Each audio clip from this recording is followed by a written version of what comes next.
muy buenos días, tardes o noches, dependiendo a qué horas estén escuchando este podcast. Espero que se encuentren bastante bien y les parezca muy informativa esta conversación donde trataremos el tema de qué son las neuronas.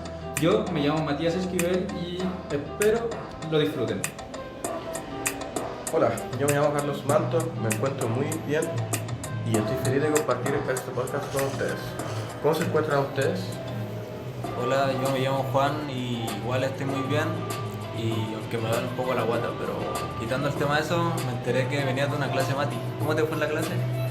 Hola, mucho gusto, me llamo Matías Gajardo y sí, me encuentro muy bien, estoy feliz de compartir con ustedes en este podcast y respondiendo a tu pregunta, sí, vengo saliendo de una clase del profesor Yerko.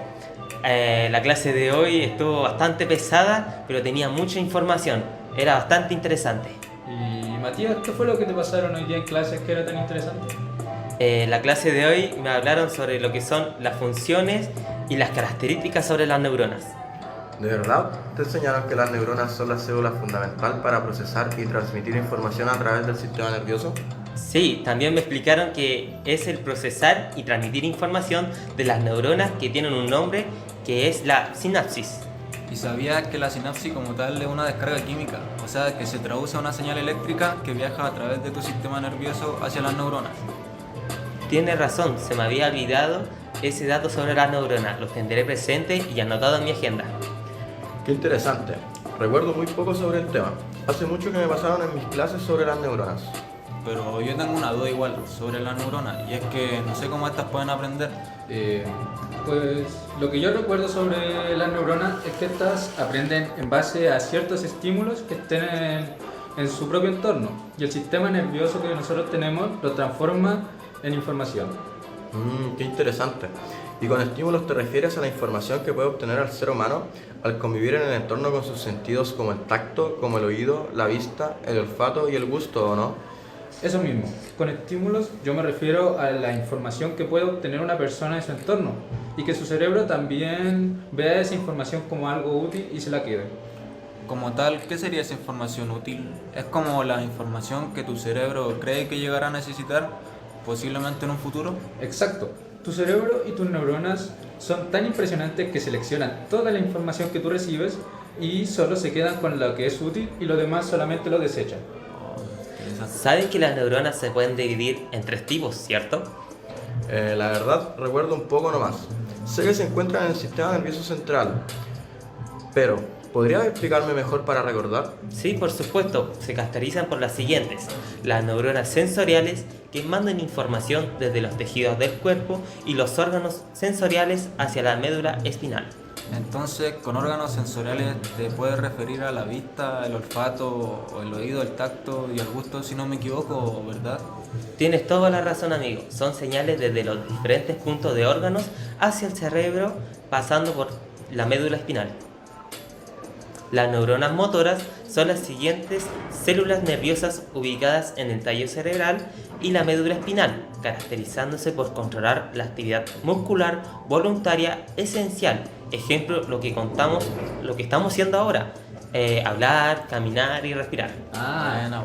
Bastante interesante, ¿eh? De verdad eso yo no me lo sabía. Es una nueva información que se me queda ahora. Y terminando con las neuronas, interneuronas se caracterizan por ser multipolares, las cuales se conectan con neuronas aferentes con neuronas eferentes en los tractos neuronales o nerviosas. En otras palabras, son un puente comunicacional, se intercomunican con las neuronas sensoriales y las motoras. Eso sí, no recuerdo muy bien sobre la anatomía de la neurona. El profesor pasó muy rápido esa diapositiva, a lo cual me estoy quedando atrás con mis compañeros. ¿Alguien se maneja del tema para que me explique? Sí, mira, las neuronas tienen un cuerpo celular llamado soma, donde nosotros podemos ver que se encuentra el núcleo de las neuronas.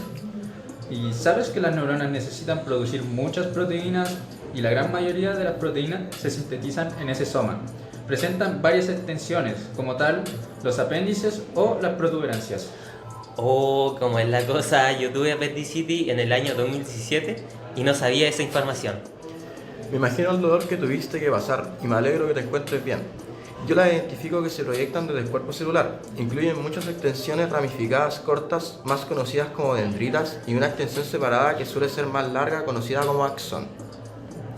Profundizaré sobre estas. Las dendritas son funciones neuronales que reciben y procesan la información recibida.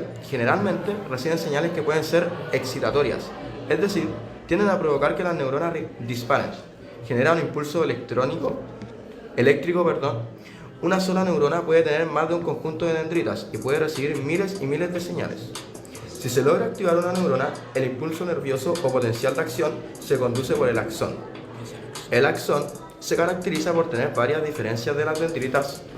El axón suele conservar el mismo diámetro en la mayor parte de su longevidad y no tiene espinas. Surge del cuerpo de la célula en un área llamado como cono axónico. Y por último, muchos axones están cubiertos de una sustancia aislante especial llamada mielina, que su función es transmitir rápidamente los impulsos nerviosos. Muchas gracias.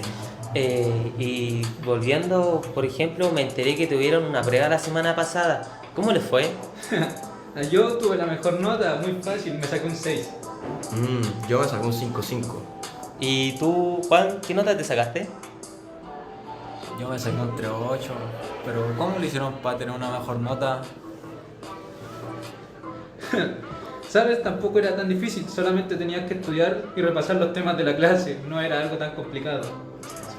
Te faltó estimular tus neuronas. Te invitamos a este podcast para que aprendas de las neuronas. ¿Qué hablas tanto si al final igual te salvaste de pura suerte? Ya. Cambiando un poco el tema y dejando de lado los chistes, ¿alguien tiene problemas para concentrarse en sus trabajos o en sus estudios? No, por mi parte no tengo ningún problema. No, nada. Yo no, pero igual me cuesta concentrarme un poco. Y el otro día salí con una tía que su hijo tiene trastorno de déficit atencional con hiperactividad. ¿Sería posible saber qué te explicó? Sí, me explicó varias cosas, como que los síntomas del TDA, como la desatención, la impulsividad o la hiperactividad, pueden reducir la capacidad de alguien para controlar sus acciones y concentrarse sin distraerse. Eso significa que suelen ser personas con menos autocontrol que otras. Podría ser que sí o podría ser que no, pero lo más interesante de esto es que vi las fotos de mi primo, que eran una resonancia cerebral, que él sí está diagnosticado con trastorno del déficit atencional, y me explicaron que esto genera una serie de anomalías en el desarrollo y funcionamiento de alguna zona del cerebro, como en la corteza cerebral, que durante el desarrollo normal la corteza juega un papel importante en... Déjame acordarme. Ya me acuerdo. Juega un papel clave en la memoria, atención, pensamiento y lenguaje. Prácticamente nuestro cráneo aumenta gradualmente de grosor antes de alcanzar un máximo en la adolescencia, mejor dicho, en la pubertad. Sí, tenéis razón, pero también me explicó que a diferencia de los niños con un cerebro estándar, por así decirlo, en los escáneres los niños con trastorno del déficit atencional muestran que la corteza se desarrolla en general más despacio, especialmente en las regiones del lóbulo frontal y temporal. Interesante.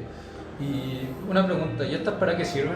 Sí, bueno, estos son importantes y son los encargados de la memoria y de controlar la conducta. La corteza frontal, junto con otras partes fundamentales del cerebro, son más pequeñas en los niños con trastorno del déficit atencional. Y bueno, considerando que estas partes del cerebro no funcionan de forma aislada, sino que interactúan ampliamente para crear redes que controlan funciones como el lenguaje, la atención y el movimiento. ¿Y sabes lo más interesante? ¿Qué cosa? Es que la actividad de las distintas redes neuronales aumenta y disminuye, dejando lugar a distintas funciones, como por ejemplo en una clase de universidad que nosotros podamos tener, en la cual necesitamos poner atención. La actividad en estas redes neuronales involucradas en el procesamiento de la información generalmente habrá aumentado, mientras que la actividad involucrada en la distracción habrá disminuido. Ya. Y por último, ¿cómo funcionan estas redes en los niños con TDAH? Bueno, tu pregunta es muy interesante, y si es por responderte, te puedo decir que las personas con trastorno del déficit atencional tienen una alteración en estas redes neuronales, y las conexiones dentro de estas mismas redes están interrumpidas. Es decir, si miramos más de cerca la comunicación entre las redes neuronales, también vemos que hay un trastorno de la liberación de las sustancias químicas, como la dopamina y la noradrenalina. La sustancia de la felicidad o algo así, ¿no? Sí, algo así, pero estas dos son responsables de transmitir los mensajes entre las células cerebrales, o sea, las neuronas. En términos generales, cuando los niños con trastorno del déficit atencional llevan a cabo tareas específicas, algunas redes no están encendidas lo suficiente, mientras que otras permanecen encendidas demasiado tiempo. Les voy a poner un ejemplo simple. Piensen que ustedes son como un auto de carrera, pero tienen frenos de una bicicleta. Entonces, pueden ir muy rápido, acelerar muy rápido, realizar una actividad en cosas de minutos, pero la dispersión de esa energía y el poco control que tienen para volver a enfocarse en otra actividad es lo que dificulta a estas personas con trastorno del déficit atencional. Vaya, bastante interesante la verdad ese ejemplo que acabas de poner, pero ya estamos llegando al fin de nuestro podcast y quería que hiciéramos un resumen sobre toda la información que ahora logramos obtener sobre lo que hablamos sobre las neuronas. ¿Qué podrían explicarme ustedes, muchachos? ¿Cualquiera? Bueno, creo que las neuronas no es tan simple como uno cree, sino que tiene muchas partes en las cuales podemos explicar y a la vez aprender en conjunto. Que obviamente al ser invitado hoy en día me encuentro muy feliz poder compartir con ustedes y tener más opiniones o puntos de vista diferentes, a lo cual siempre es importante aprender y investigar sobre la neurona. Bueno, y también decir que yo pensé que las personas con trastorno del déficit atencional no eran tan complejas o eran muy parecidas a nosotros, pero si lo vemos por un aspecto físico, literalmente tienen como un cerebro más pequeño que nosotros. Bueno, entonces fue bastante interesante hablar sobre este tema. Me encantó aprender sobre las neuronas. Espero les haya encantado nuestro podcast. Me despido. Que les vaya bien.